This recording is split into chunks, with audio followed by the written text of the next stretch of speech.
la géographie et l'histoire du Congo et comprendre comment ce pays assez grand en Afrique a un énorme potentiel.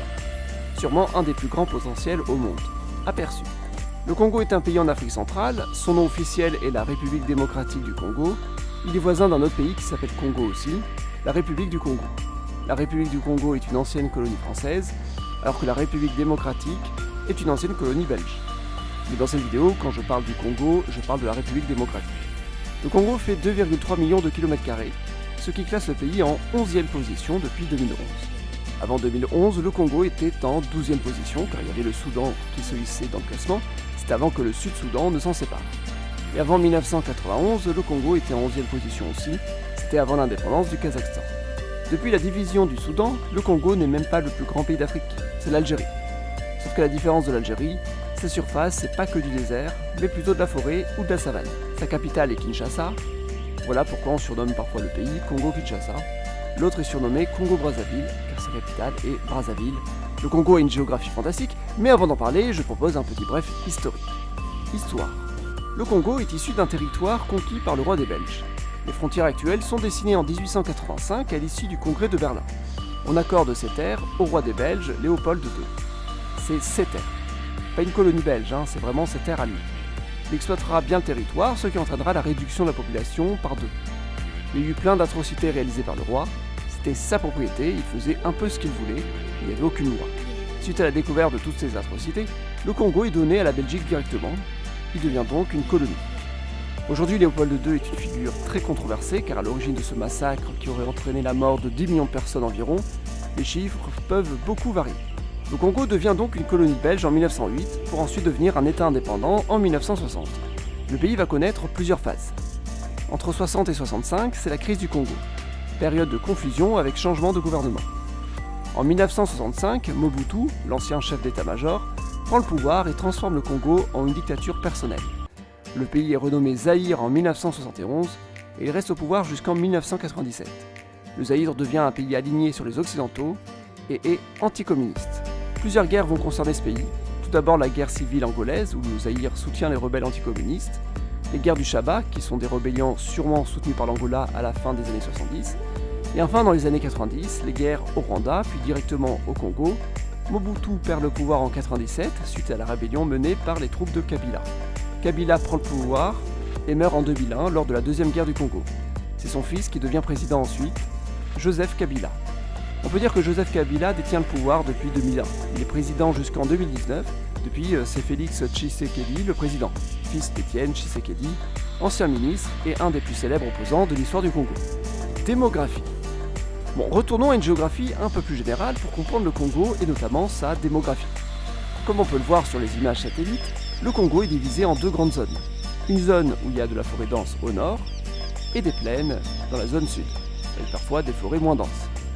Avant d'entrer dans les détails géographiques, voici un aperçu des provinces du Congo.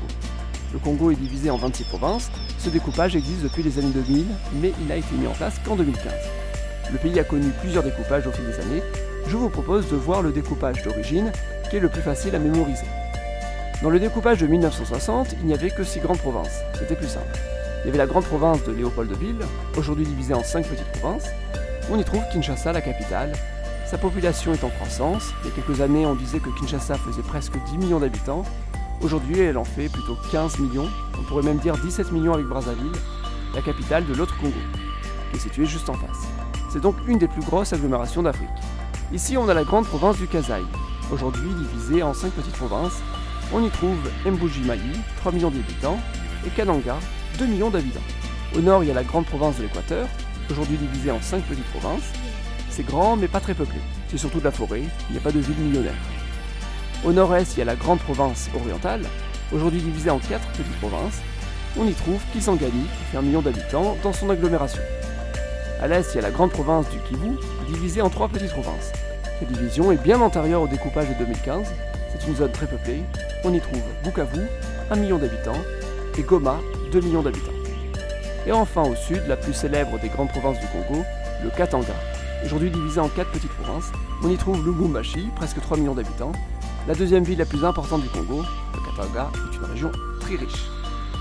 On trouve donc 7 agglomérations millionnaires dans ce grand pays. Mais j'en viens au sujet principal de ce chapitre. la population du Congo. Combien y a-t-il d'habitants dans ce grand pays? Je me souviens que dans les années 2000, on disait que le Congo était le deuxième plus grand pays francophone derrière la France. En effet, au Congo, le français est l'unique langue officielle.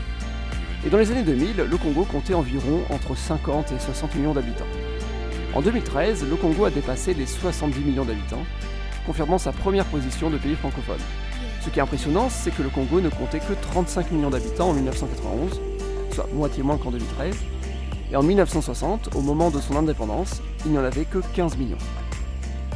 Et aujourd'hui, il n'y a pas vraiment de statistiques récentes officielles, mais selon la CIA, en 2022, la population du Congo est estimée à 108 millions d'habitants. C'est donc presque 40 millions d'habitants gagnés en 10 ans. C'est assez énorme comme évolution. 35% de la population du pays est apparue dans les 10 dernières années. Toujours selon la CIA, le Congo est le 7e pays au monde pour la natalité, et les pays devant sont beaucoup moins peuplés. D'ici 2050, le Congo sera sûrement à 200 millions d'habitants. Depuis 2022, le Congo est le 3e pays le plus peuplé d'Afrique, derrière le Nigeria et l'Éthiopie. Le Congo vient tout juste de dépasser l'Égypte, et il dépassera bientôt l'Éthiopie. En termes de PIB, c'est moins glorieux. Le Congo est derrière plusieurs pays bien moins peuplés en Afrique, mais plus sa population augmentera, et plus son PIB aura un potentiel d'augmenter. Le Nigeria a 2 fois plus d'habitants, pour un PIB 8 fois plus gros. Il faut donc voir comment va évoluer le Congo, surtout que c'est un pays francophone, et qui pourra avoir une grande influence dans cette sphère linguistique.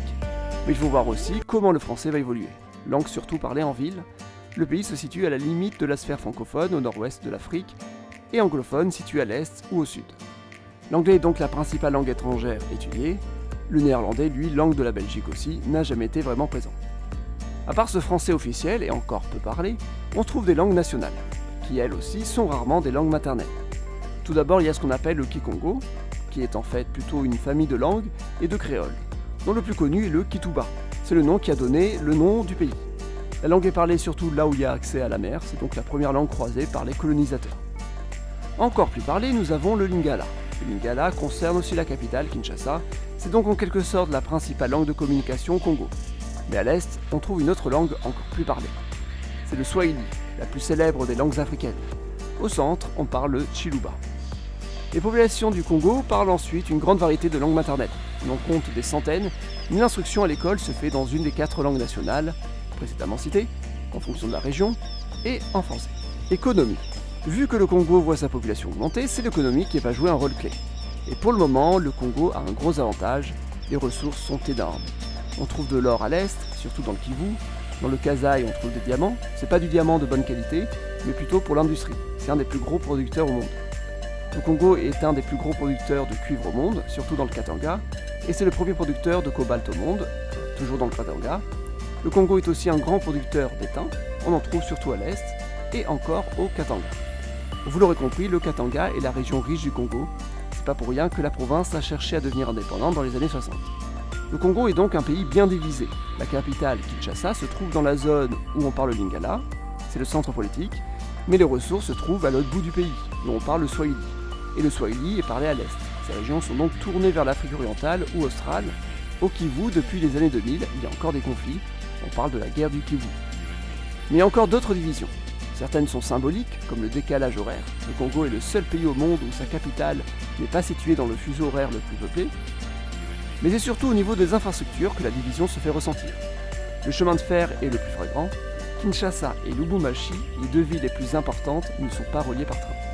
Pourtant, le train existe dans les 2 villes, mais elles sont dans 2 réseaux distincts. Kinshasa n'a qu'une ligne pour aller vers la mer, et Lubumbashi a un réseau pour relier le centre et l'est du Congo. Mais c'est un réseau très vétuste qui date de la colonisation. Au nord, il y a Kisangani, une des villes millionnaires.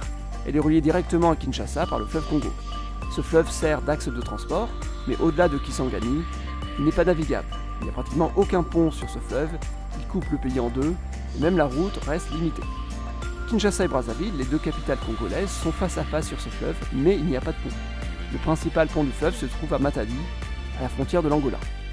D'ailleurs, le Congo n'a qu'un petit accès à la mer, et le fleuve Congo n'est même pas navigable jusqu'à la mer. C'est donc de nombreuses infrastructures que le Congo doit mettre en place s'il veut pouvoir bien profiter de ses richesses. En attendant, la communication peut se faire via l'étranger. Le Katanga est relié à l'Afrique australe par exemple. Évidemment, d'autres problèmes, la grande corruption, 10e pays le plus corrompu au monde, et le manque de démocratie, 4e pays le moins démocratique du monde. Aujourd'hui, parmi toutes les nouvelles provinces du Congo, la plus riche est celle du Lualaba, située au Katanga. C'est là qu'on y trouve les principales ressources minières, dont sa capitale et le symbole, la ville de Kolwezi. Cette ville s'était même rebellée contre le gouvernement de Mobutu dans les années 70. Elle a même abrité de grandes populations européennes venues pour les affaires. En 78, elle est prise en otage par des rebelles, sûrement financés par l'Angola, avant d'être libérée par une opération franco-belge venue aider le gouvernement. Et bien voilà, c'est tout ce que j'avais à dire sur le Congo. Si la vidéo vous a plu, mettez un pouce bleu et abonnez-vous pour soutenir la chaîne. Merci beaucoup.